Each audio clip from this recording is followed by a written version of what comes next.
ఆధునిక వైద్య విధానం గురించి విమర్శ కాదు, కానీ కళ్ళు విడిగా, గుండె విడిగా, చెవులు విడిగా ఇలా ట్రీట్ చేసుకుంటూ వస్తున్నాం మనం. కానీ శరీరంతో కనెక్ట్ అయిన ఒక మనసు ఉంది, మెదడు ఉంది, వీటన్నిటినీ కలిపేదే మనిషి అని మర్చిపోతున్నాం చాలా సందర్భాల్లో అనిపిస్తుంటుంది. సో హాలిస్టిక్ హీలింగ్ అంటే ఏమిటి, మన పురాతన విధానాలు ఏం చెప్తున్నాయి, అండ్ అలాగే అన్నిటికీ బేస్ అయిన మన సెల్స్ ఏం మాట్లాడుతున్నాయి, ఇవి మాట్లాడబోతున్నాం. చాలా ఇంట్రెస్టింగ్ ఎపిసోడ్ ఇవాళ. We have with us once again ప్రముఖ naturopathy physician, founder of cell health clinics, అందరికీ సుపరిచితులు డాక్టర్ చింతా రవికుమార్ గారు. నమస్కారం సార్. నమస్తే అమ్మా, ఎలా ఉన్నారు? బాగున్నాను సార్, ఫైన్. సెల్స్ బాగున్నాయా? సెల్స్ బాగున్నాయా అడగాల్సి వస్తుంది సార్ ఇవాళ రోజుల్లో.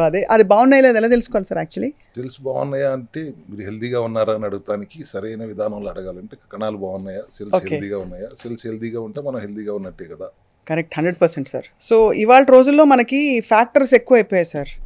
అంటే మనం వేరియబుల్స్ అంటాం కదా, దీనివల్ల వచ్చిందా, ఎందుకు వచ్చింది, అది ఇది అని. సో మైండ్ బాడీకి అసలు కనెక్షన్ ఉందని మీరు నమ్ముతారా సార్ న్యాచురోపతి విధానంలో? ఖచ్చితంగా సెల్ఫ్ హీలింగ్ కెపాసిటీ శరీరానికే ఉంది. మన శరీరాన్ని మించిన డాక్టర్ లేడు అని నేను ఎప్పుడు చెప్తూ ఉంటాను. ఆయన పని చేసుకొని ఇస్తే చాలు, ఆయన్నో ఆవిడనో. అట్లా కాకుండా ఆయన గురించి మర్చిపోయి లోపల ఒక దేవుడు ఉన్నాడు, ఆత్మ ఉంది, పరమాత్మ ఉంది అని నమ్ముతున్నారు, కానీ డాక్టర్ ఉన్నాడని మర్చిపోయి బయట మా ఎంక చూస్తుంటే మరి అందరం కోట్లు ఖర్చు పెట్టి సూపర్ స్పెషాలిటీలు పెట్టి మీకోసం ఎదురు చూస్తున్నాం.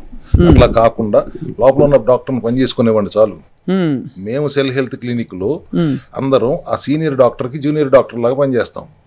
అందాల్సిన పోషకాలు అందిస్తూ, అందకూడని విష పదార్థాలు అందనివ్వకుండా చేస్తూ ఆయన పని చేసుకొని ఇస్తే సెల్ఫ్ హీలింగ్ ప్రాపర్టీస్, అదే న్యాచురోపతి యొక్క రూట్, మెయిన్ పిల్లరే అది. బట్ శరీరం ఆరోగ్యంగా ఉండాలి అంటే మైండ్ హెల్దీగా ఉండాలి. కరెక్ట్. మైండ్ వాడట్లేదు, దాన్ని స్ట్రెస్ ఫ్రీగా ఉంచట్లేదు. ఆక్సిడేటివ్ స్ట్రెస్ లేని మనిషి వాళ్ళు లేడు. అవును, లోపల ఫ్రీ రాడికల్స్తో నిరంతరం యుద్ధం చేస్తుంది. కరెక్ట్. దానికి కావాల్సిన యాంటీ ఆక్సిడెంట్స్ అందట్లేదు, వాటికి సపోర్ట్ సిస్టమ్ లేదు. స్ట్రెస్ లోనైనప్పుడు ఏమవుతుంది, అనవసరమైన స్ట్రెస్ ఎక్కువ తీసుకుంటున్నారు. Correct sir. లాస్ట్ టైం మీతో అన్నట్టు మ్యానుఫ్యాక్చరింగ్ డేట్ తెలియదు మనకి, ఎక్స్పైరీ డేట్ కూడా తెలియదు. కరెక్ట్. ఊహ తెలిసిన తర్వాత ఎవరో చెప్తే నీ బర్త్డే ఇది అంటే అప్పటి నుంచి మన బర్త్డే ఇదే అంటాం. ఎక్స్పైరీ డేట్ తెలియదు, వారు కూడా ఎక్కడ ఉండుంటుంది మనకు తెలియదు. తెలియని ఎక్స్పైరీ డేట్ని ఎక్స్టెండ్ చేయడానికి చేసే ప్రయత్నం మేము సెల్ హెల్త్లో చేస్తున్నాం. దానికి మీ అందరూ కూడా మీ కృషి, మీరు కూడా సపోర్ట్ ఇవ్వాలి కదా. అట్లా ఇవ్వకుండా మీకు ఎంతసేపు సంపాదించడం మీద, కుటుంబాన్ని చూసుకోవడం అన్ని అయ్యే ముఖ్యం, కానీ మీ ఆరోగ్యం ముఖ్యం కాదు. ఎప్పుడో జబ్బును పడిన తర్వాత వచ్చారే ముందే జాగ్రత్త పడితే బాగుండేదే అని అప్పుడు అనుకుంటారు. ప్రివెంటివ్ దిశగా ఆలోచించరు. తర్వాత మాత్రం లక్షలు ఖర్చు పెడతారు, ఆ జబ్బు తగ్గదు. మా దగ్గరికి వస్తే రూట్ కాజ్ని అడ్రస్ చేస్తాం. 100 రోజులు కావాలి నాకు టైం అని అడుగుతాను. ఆ 100 రోజులు ఇచ్చే సమయం మీ దగ్గర ఉండదు.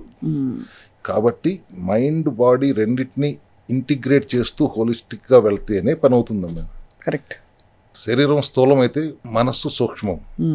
ఆ మనస్సుని నడిపించే ఒక శక్తి లోపల ఉంది, అది అతి సూక్ష్మం.